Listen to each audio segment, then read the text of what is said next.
makin kesini kok kelihatannya makin parah gitu ya. Nah, ini bagaimana kemudian penyikapan kita. Jadi yang jelas, dengan tidak menegasikan atau dengan tidak menutupi apa yang terjadi di Gaza, bagaimana kemudian puluhan ribu korban jiwa sudah ada, entah dari umur anak kecil sampai dewasa, sampai kemudian umur yang korban, entah wanita, entah laki-laki, udah banyak korban lah. Mungkin ada sebagian dari kita yang tidak tega untuk melihat foto ketika kondisi Gaza diserang dan lain sebagainya. Terlepas dari itu atau dengan tidak kemudian menutup mata dengan hal itu,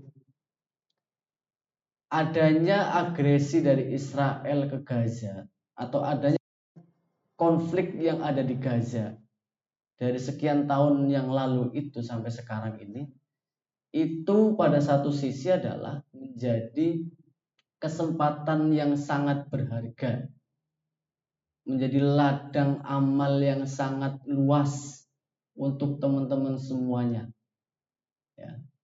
Untuk terus apa? Untuk terus menyuarakan tentang apa? Tentang pembebasan Baitul Maqdis. Lalu apa yang bisa dilakukan? Tadi saya baru jelaskan satu tahap loh ya. Kan saya bilang ada 3 tahapan kalau pakai teorinya LAWC. Saya baru jelaskan tahap yang pertama. Tahap yang pertama pun saya yakin ini masih banyak PR-nya. Bagi para mujahidin yang ada di Gaza itu, pertolongan yang paling utama bukan kemudian kita harus berangkat jihad ke sana. Mereka terlampau begitu kuat dibandingkan dengan kita. Dari sisi keimanan, dari sisi keyakinan, bahkan mungkin dari sisi fisik. Tetapi kita punya tugas untuk kemudian mengumpulkan pundi-pundi kebaikan dengan adanya peristiwa yang terjadi di Gaza, di Palestina, Baitul Maqdis itu. Dengan tadi itu, lakukanlah kemudian pembebasan pemahaman yang benar di tengah-tengah umat, khususnya di Indonesia. Lepaskanlah dulu dan tinggalkanlah kemudian batas-batas nation state yang kemudian menjadi penghalang untuk kemudian menyuarakan pembebasan Palestina, Baitul Maqdis.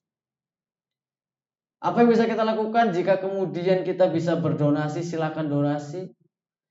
Jika tidak bisa, jangan pernah putus doanya. Jangan pernah putus doanya. Yang ketiga, jangan pernah ragu atau jangan pernah kemudian menurun keyakinannya tentang keyakinan bahwa Baitul Maqdis itu pasti akan terbebas kembali. Kalau kita ngikutin runtutan sejarah peradaban umat manusia mulai dari Mesopotamia, Babilonia, kemudian ada peradaban Mesir dan sebagainya itu, kemudian kita satukan seluruh daratan yang ada di muka bumi ini, kemudian kita tarik garis di antara seluruh daratan itu, maka pusat dunia ternyata ada di Syam, ada di Palestina. Salah satunya ada di wilayah Palestina atau Mesopotamia. Ternyata hikmahnya apa? Dari zaman Nabi Adam turun ternyata di wilayah Mesopotamia. Dan semua ya nabi paling tidak yang kita hafal, yang kita kenal itu juga turun di daerah wilayah ini. Tidak jauh dari Mesopotamia. Begitu ya. Jadi memang ini menjadi salah satunya adalah pusat keberkahan. Yang kedua adalah pusat peradaban manusia. Sehingga kemudian dikatakan bahwa ketika Baitul Maqdis itu tidak terbebas atau belum dibebaskan, maka nasib umat Islam pun akan terkoyak-koyak. Jadi ketika ingin membangkitkan umat Islam pada satu hal itu, bebaskanlah, atau Palestina itu bebas, atau terjadi pembebasan Palestina. Dengan cara apa?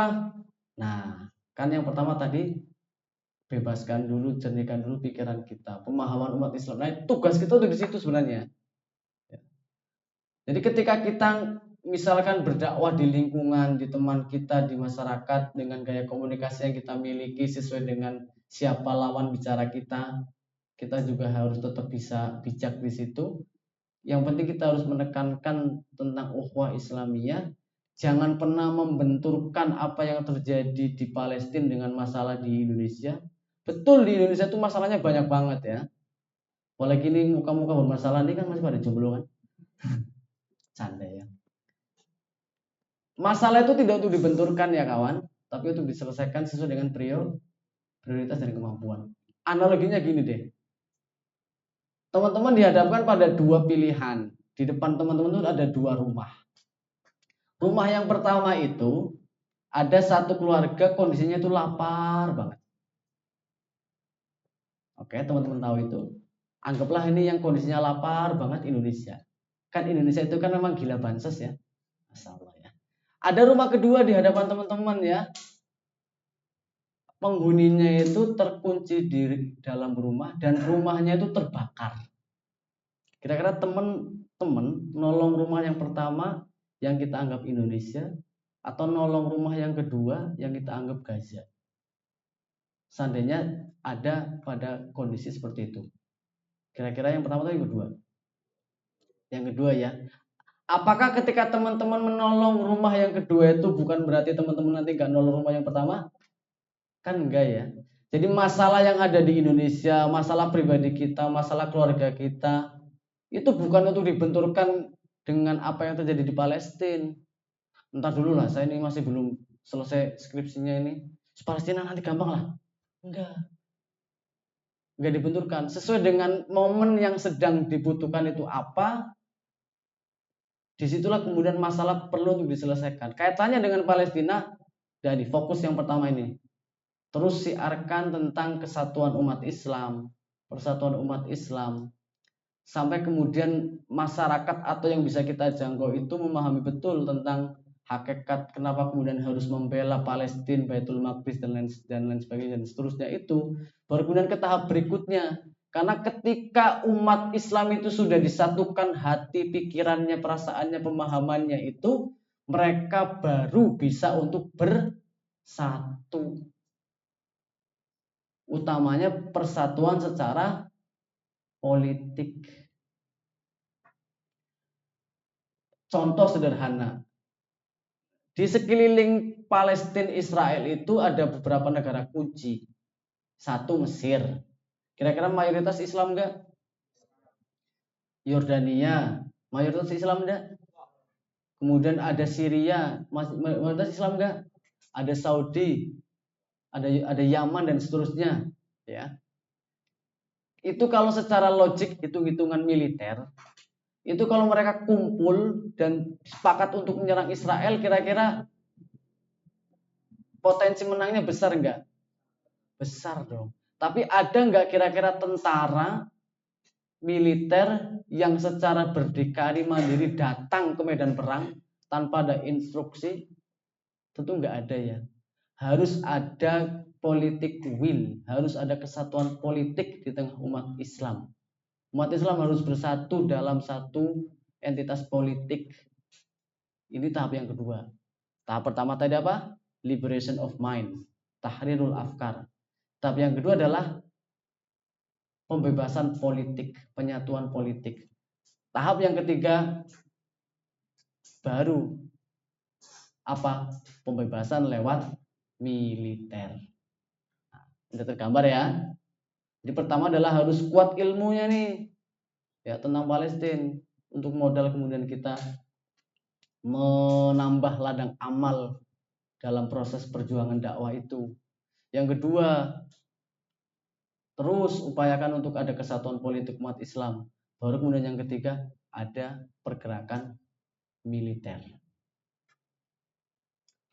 Itu kira-kira bisa menjadi gambaran, dan yang bukan terakhir, maksudnya kaitannya dengan Ustadz Aziz ya.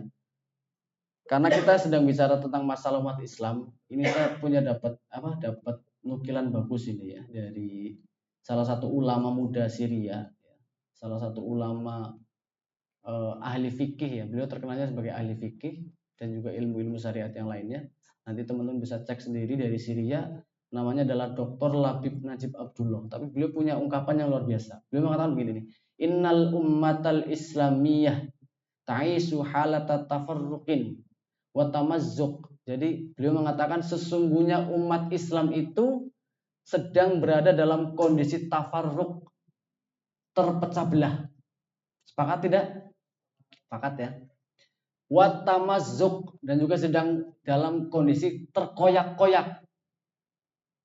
Ya. Nggak jelas lah ya. Satu lagi mikir ini, satu mikir itu gitu ya. Kemudian dikatakan oleh beliau la tahtaju ila khitabin yaziduha ba'san wa syaqo'an. Kata beliau, umat Islam itu tidak butuh ungkapan atau kalimat atau pernyataan yang akan menambah kesengsaraan dan juga kesusahpayaan mereka. Jadi kita berada dalam kondisi yang kalau kata Nabi itu seperti buih yang sedang seperti apa? Iya, seperti buih ya, yang terombang-ambing oleh ombak, atau seperti makanan yang diperebutkan oleh banyak hewan begitulah ya. Terpecah belah, terkoyak-koyak, dan pada kondisi seperti itu tidak butuh kita ungkapan yang semakin menambah kesengsaraan, kesusahan dan lain sebagainya. Bal tahtaju ila khitobin aqlain min kulli tiyaratin atau min kulli tiyarat yaqarrubu bainaha. Justru yang dibutuhkan adalah ungkapan-ungkapan yang menyatukan.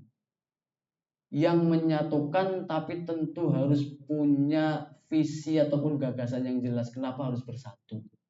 Nah, salah satunya adalah karena ada alasan Baitul Maqdis. Jadi poinnya adalah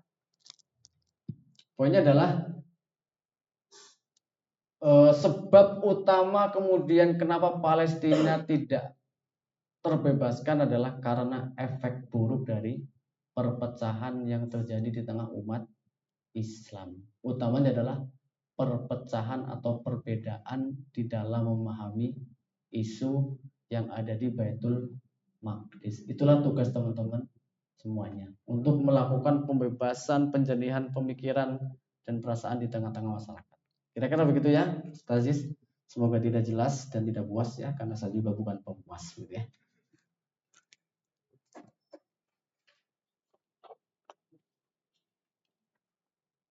Oke, begitulah jawaban dari Ustadz Lutfi kepada Mas Aziz ya dari Purbalingga. Oke, baik. Ada yang mau memberikan tanggapan?